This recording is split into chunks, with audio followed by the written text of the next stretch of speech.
The assumption here is that you have made a copy of Evolution 2, Part 2 student presentation. So I need you to split your screen so you can watch this lecture and you can annotate at the same time.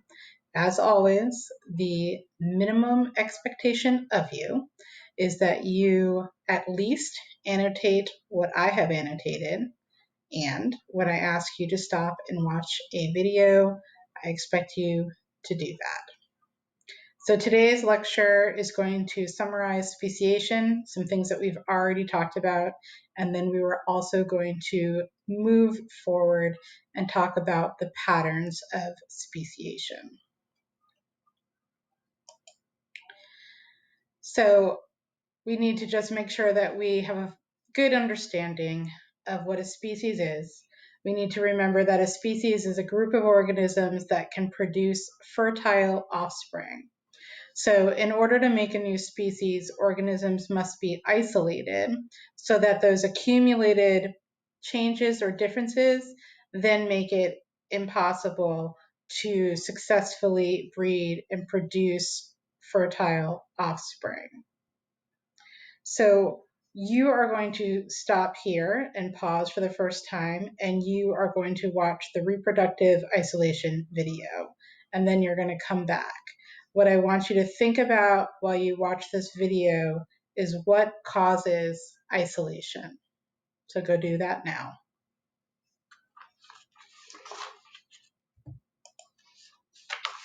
So we're going to take a look at these things again.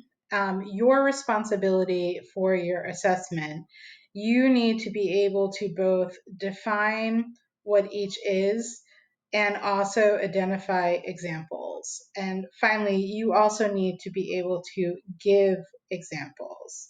So you need to understand that these things lead to reproductive isolation. And then reproductive isolation leads to speciation, that creation of a new species.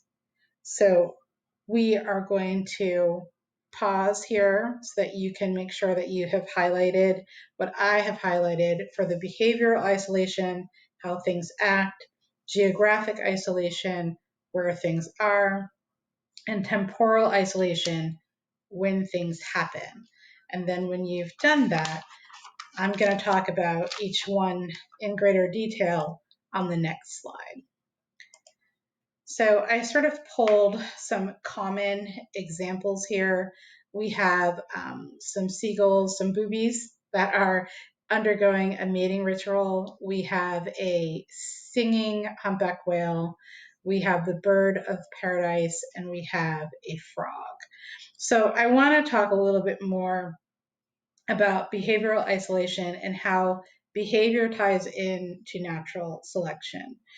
Remember, natural selection has multiple components, but those that survive and live longer typically reproduce more, and then they're passing those genes along. So while it might be really silly to think about birds and frogs and whales that sing these long, elaborate songs, or if you've ever seen lizards doing those push-ups, or they're puffing out their chest, you can see here the frog is croaking and he's also puffing up that airbag, or even male birds that are often very colorful and they're very showy, or deer that have the big antlers, or even humans going through their little dating rituals of smelling nice and looking nice and the whole dating scene. But think about what all that really means. Those that sing long and loud, or those that are highly active or colorful or big, maybe these organisms are the same organisms that in turn have the best shelters. They have access to more food or to water. So what these behaviors really say in terms of natural selection are, and it's typically the males that do this, is that look how healthy I am, and I want you to come mate with me. That's what the males are saying. They're trying to get the females to come mate with them. So then they can create offspring and pass along their genes. So that's what behavioral activities in the form of evolution have to do with. Geographic isolation. So the thing that I want to point out here is that all barriers aren't barriers for everything. So you have to ask yourself, can you swim over it, walk across it, fly over it? And barriers for smaller organisms might not be a barrier for a larger organism. So for example, the bunnies with the river, the bunnies don't swim, so they can't get across it. But if you were a fish or a bird, you could cross this particular barrier. And I also wanted to point out that they don't have to be complete barriers. For example, we have this mountain range here, and we do have a pass that goes through it. So some deer can go across the pass, but for the vast majority of the population, most of them are not going to be crossing through this pass. And so it can still serve as a barrier for most. Temporal isolation. This is a situation where things don't happen at the same time. So be aware of graphs like this. So this is a mating activity of two different kinds of frogs that are found in the same habitat. So they look a lot alike. And so you might say, well, why don't they get together? Well, the wood frog mates and is making its mating calls and is ready to mate earlier in the year than the leopard frog. There is some overlap, but for the most part, their mating readiness is not going to be at the same time. And so it can be something like that, or it can be night versus day, or they could be months apart or hours apart. But temporal has to do with the when things happen. So that's just the kind of what has to happen in order for speciation to occur in general. But now we're going to talk about the different patterns of evolution. And you will need to know what each one is. We're going to talk about coevolution, convergent evolution, and divergent evolution. And there's going to be some examples in each. So you need to know what each one is.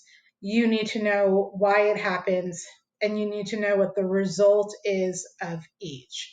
So you are going to stop here and you are going to watch the coevolution video, and you're going to watch the convergent versus divergent evolution video. And I want you to focus on how each one of those things happens. And then when you are done, you will come back here. So we're going to take a closer look at coevolution, and then we're actually going to come back to coevolution at the end of the presentation again. So here's what I want you to think about. Think about co as a prefix. Co means together. So we think of words like co-captain or cooperation. We've sort of talked about this before. And so I want you to think of that together component. And we're going to use arrows. So if you look at the bottom of the slide here, we're going to use arrows to help you remember. So I have two arrows that are both pointing up. And this should signal to you that these are happening together. Sometimes it can be mutually beneficial. If you look at this picture, we have a honeysuckle plant and we have a hummingbird. And the honeysuckle plants have made an adaptation over time to perfectly fit the beak of this particular species of hummingbird. And so the hummingbird is going to pollinate the plant feeds the hummingbird, and everybody is happy. Yay. It's not always the case, okay? Sometimes it's an escalating battle of survival, basically. So this is what we're going to come back to when we talk about antibiotic resistance. So any kind of resistance, you have sort of an organism, and then you create something to kill it, and then it has some sort of adaptation that makes it harder to kill. and then you have some sort of adaptation to try to kill it, and it's this escalating battle that seems to be never ending. Okay, and so we're going to come back to that in a little bit. Remember the arrows. Coevolution, 2 arrows pointing up. All right, convergent. We still have a CO. All right, so convergent evolution. We are coming together. Take a look at these arrows. See how they come together from separate angles. So they were apart, but they come together. What does that mean? It means that we are talking about different ancestors, but somehow they've developed similar traits. And why did they do this? Because the environments are the same. So we've seen this before when we talked about evidence of evolution. So analogous structures, again, serve as evidence for convergent evolution. So basically, if you look at these organisms, they all live in an environment where flight is a good adaptation, all right, selected for. So the wing as a structure provides lift for flight. But if you look at all 4 of these organisms, a moth, pterodactyl, a bird, and a bat, different components made those wings, and they developed in different patterns. So different ancestors, but because the environment is similar, they all need to fly, and that's the best design for flight. So that flight adaptation comes together, converging on a point, okay? The opposite of that is going to be divergent evolution. So look at the arrows. Divergent means to come apart. So we came from a common ancestor. So divergent, from one comes many. Okay, so they started with a common ancestor, and because of different environmental conditions, they have developed into different functions. So here we have homologous structures where the structure, the bone structure is the same, but the function and how these things look on the outside are all very different. We've talked about this before. You can flap your arms as much as you want, but you're not going to take flight like a bat, okay? So different environment means different function. Let's look at a specific example of divergent evolution, adaptive radiation. So take a look at the fan.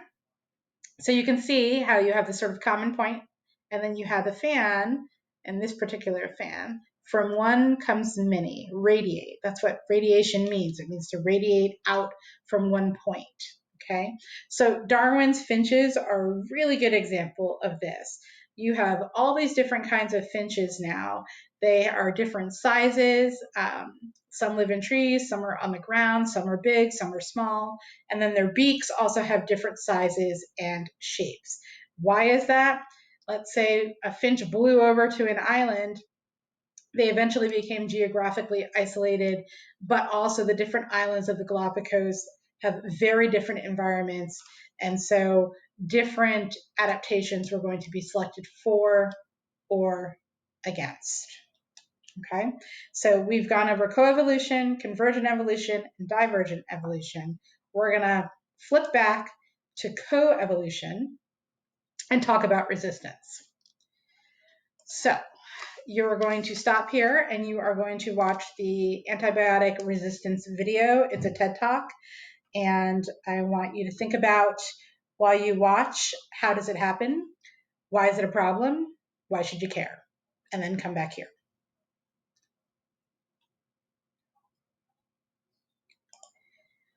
So bacteria and antibiotics, we are going to talk about the basics of resistance and coevolution, and it all sort of goes the same way.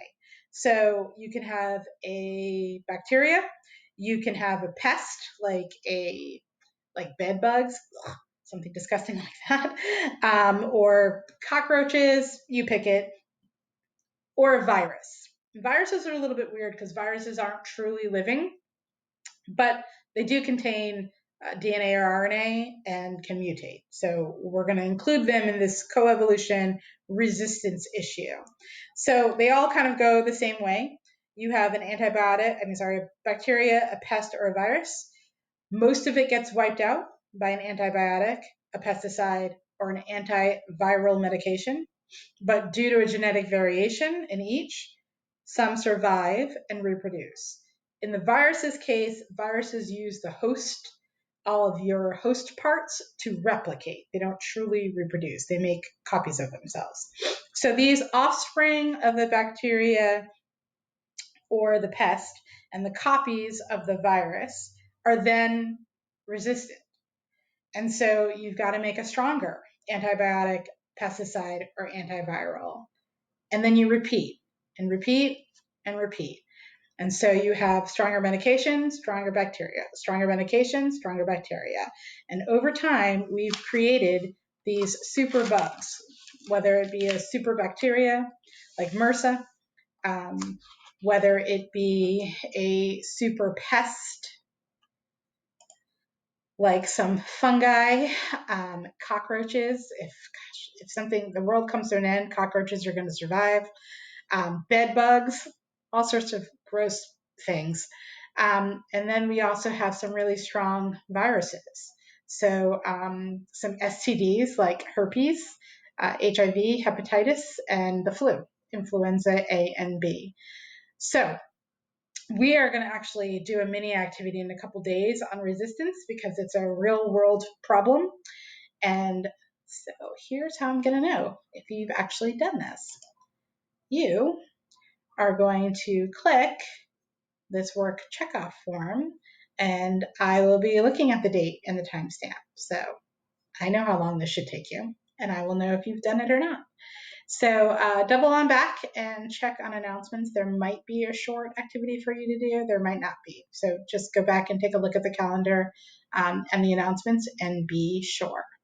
If not, take care of any outstanding missing work you may have in this class and in any class.